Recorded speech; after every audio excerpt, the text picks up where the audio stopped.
Yeah, I remember my first drink. I was 10 years old, and it was a Miller High Life beer. I still remember the taste. It was a good taste. I skipped school one day and drank the pepper liquor by myself, a whole fifth. I like the way it tastes. I like the way it made me feel. Anybody recall saying that before? I'm done, this is the last drink for me, this is the last time I'm getting high? But after that last stint, I said, you know, I mean, I'm at my absolute wit's end, and I've tried everything that's out there in the world. If I don't do something, I'm gonna continue to live like this or I'm gonna die. Cause every time I've tried to do this on my own, it's done kicked my butt, okay? So I know that there's something greater than me. No hope, didn't care if I lived or died. My whole world just was endless. I knew I had to do something. That we have two choices once we cross that line.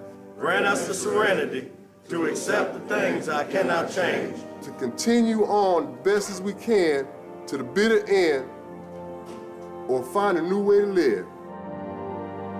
I finally found some hope.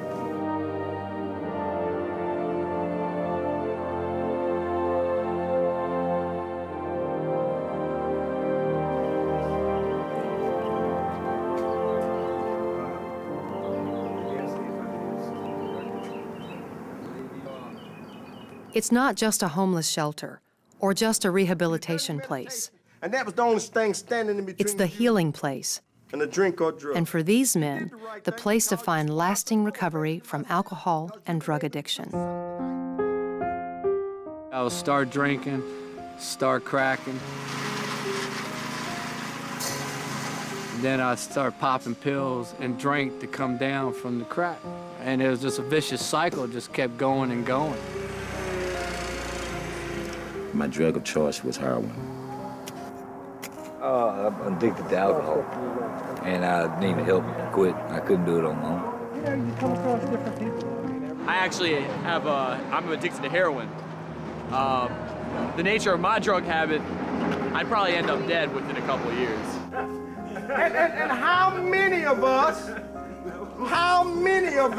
have done, I'm just gonna smoke a 20. I'm just gonna have one drink. The Healing Place in Richmond, Virginia is a nonprofit organization governed by a local board of directors. The program is patterned after the original facility model in Louisville, Kentucky, which has a low barrier for entry and the men stay on a voluntary basis. You know what I'm saying? Because I went through some things right before I came in here that gave me a moment of clarity, as they say. You know what I'm saying? Until I started using the tools that y'all gave me. You know what I'm saying? But a lot of people came in here not just because it's a homeless shelter now. It's also a homeless shelter with a 12-step program. Right. I was in Petersburg, and I had 50 cents that somebody had given me, you know, from the last crack house I was at. And I ended up using that 50 cent, called my sister that took me to MCV. And I came in to enroll in their drug treatment program, and I couldn't get in. So I left Danville and came to Richmond with a couple of pennies in my pocket and a bag of clothes on my back. That was it. But a nurse come along, said everything was gonna be all right, and this guy showed up, put me in this blue car. Next thing I know, I'm in front of this building. The program is designed to take men off the street, give them food and a place to live, while guiding them through a series of phases that lasts about 1 year. First memory of the Healing Place was waking up and looking at the clock, said 9 o'clock, and I had to ask if it was AM or PM.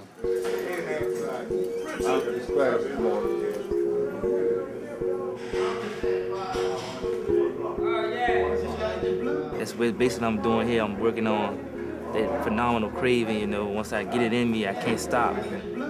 You know, and like I said, I would sit in the back seat, and I'm like, Jesse, you can't do this. You don't need to do this. You know what's gonna happen. You know, blah, blah, blah. No, I'm not gonna let you do it. And then my body was on autopilot. Right now. What I'm here to tell you, you don't ever have to drink and drug again. You just don't, man. I mean, I don't know what to say. The first phase is OTS-1. OTS stands for Off the Street and lasts for a month. During this time, the men take a daily trudge of 1 mile to a classroom where they begin learning about their disease. You're gonna come in any order. So right now, just for the day, man, take your step at you somebody. That I passed, right?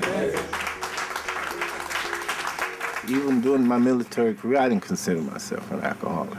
I mean, you know, there was alcoholics just like most people think, you know, they're bums, wino, you know, homeless people, stuff like that. It wasn't me, so, you know, I didn't have a clue. You know, this couldn't happen to me. You know, alcoholism is for old people. Addiction is for old people. You know, I was like, you know, this is beside me. I'm better than this. I'm going to control my drinking. And I was wrong. The second phase is OTS-2, and it lasts about 2 weeks. During this phase, the men meet for classes in the main building and begin to focus on the solutions to their addictions. Bill's story on page 6. When you're dealing with an addiction of heroin, you just maintain until the disease really takes over on you. Then that won't allow you to work or do anything until you feed that addiction. I had an emotional breakdown, which led me to drink arsenic and cyanide. I was so close to death, they didn't even know why I was still alive. And look, when I'm drinking, I isolated myself from people, because people gave me... The third step is called phase, and it's where the real work begins. During these 4 to 6 months, the participants are intensely studying the 12-step program of recovery. Well, I tried to quit drinking 1,000 times, but I never could. I didn't just start out just a casual thing. Then I watched a man kill my little brother when I was 20 years old. I tried to drink it out of my mind, and it got me in a whole lot of trouble. Because one of the things you're going to have to do for me is that whenever you get paid, you're going to have to bring in your pay stub, right? Your first pay stub, you bring it into me, we'll sit down, we write out the budgeting. The final step of the program is transition, which lasts an average of 3 months and requires that the participants be holding down a steady job. It's during this phase that job skills are honed. The men are paying their own bills and are being guided back into society while still actively involved in maintaining their sobriety. I have my son with me now, and I don't know if I would have been able to make it without the resources of the healing placement. All the tools I think that I need are right here. I don't have the taste for it no more.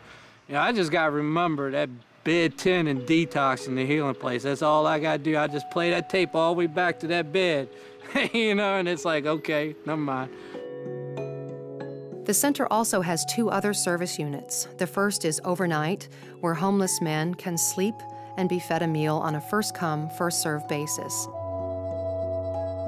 The second is a non-medical detox, where men are isolated and hydrated until their systems are clear of substance. Both of these units frequently serve as program entry points. When I came here, I remember walking through that door and I was sitting right at them chairs over there, and I felt like a lot of weight was off my shoulders. I remember crying at them chairs over there, but I was, you know, I was really full of pride. I would never let nobody see me do it, so I wiped it away real quick. I felt relieved.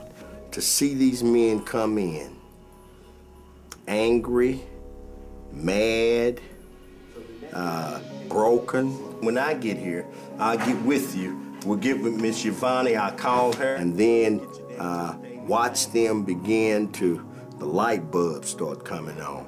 And then to see the behavior change, and then see them doing some work for themselves and taking ownership and responsibility for their life. We feed approximately 200 people a day, 3 times a day. So you can imagine the food that we use. It's a mountain of food. Everybody in the program, staff-wise, is a graduate, other than the administrative staff. I mean, the power of that, I mean, you can't pull anything past Al. He knows it all. And can we get honest? Yeah. How many of y'all would just like to get up last night when you couldn't smoke and just smack the shit out of them? It's okay, be honest.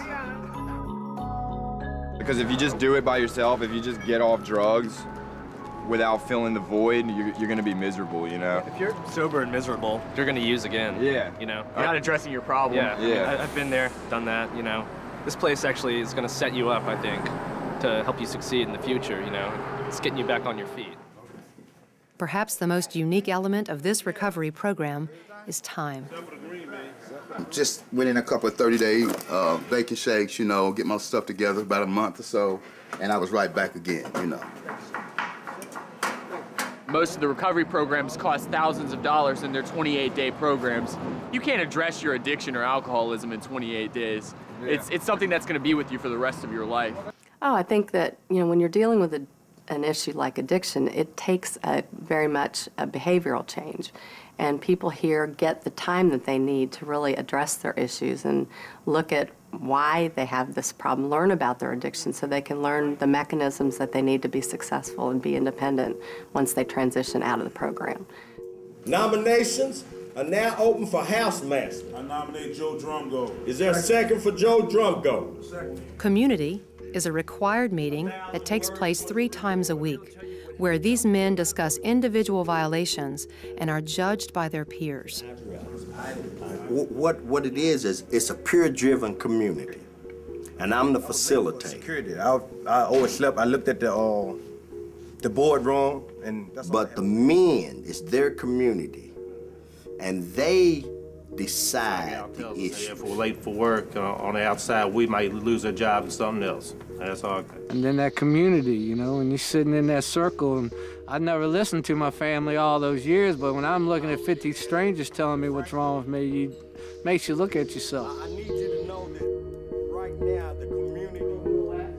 A system of this size requires advocates, volunteers, and money to keep the doors open. When I first came into this process, It's about $125,000 a month.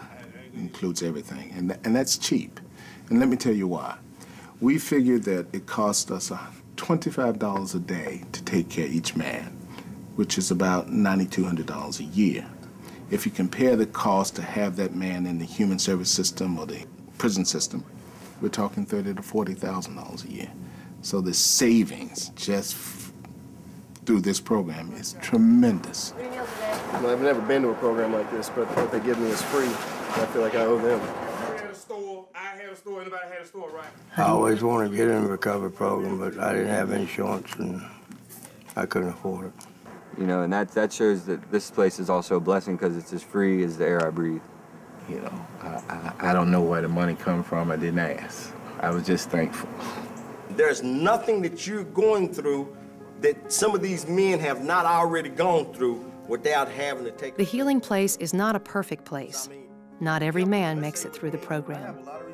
But it is a real place where men find their inner strength and learn to pass that strength to the next man in need.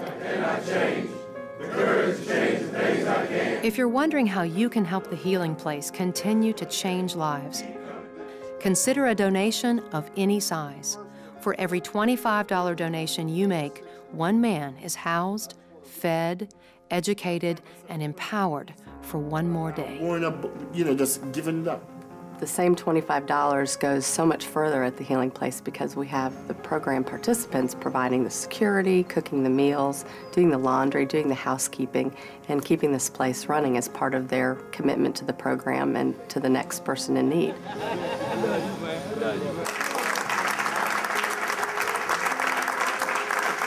And when I see a man leave here and go back to his family and then once again become head of the household, and his wife comes off of welfare and he gets a job and helps support those little kids, that's more than $1 billion to me. Money can't buy that. So, for me, to come here and stay clean for 19 months, I mean, that's a miracle. A real man can face his problems without no kind of alcohol, no drink, nothing clouding his thought, but face it like a man, sober. You know, we had a tour in here the other day with 2 potential donors, 2 women who were thinking about giving us money. And one of the program participants overheard a conversation between the 2 women. And one of the women leaned over to one and said, you know, there are a lot of miracles happening in this place. And the client, the program participant, walked away and said, I was thinking to myself, yeah, and I'm one of them.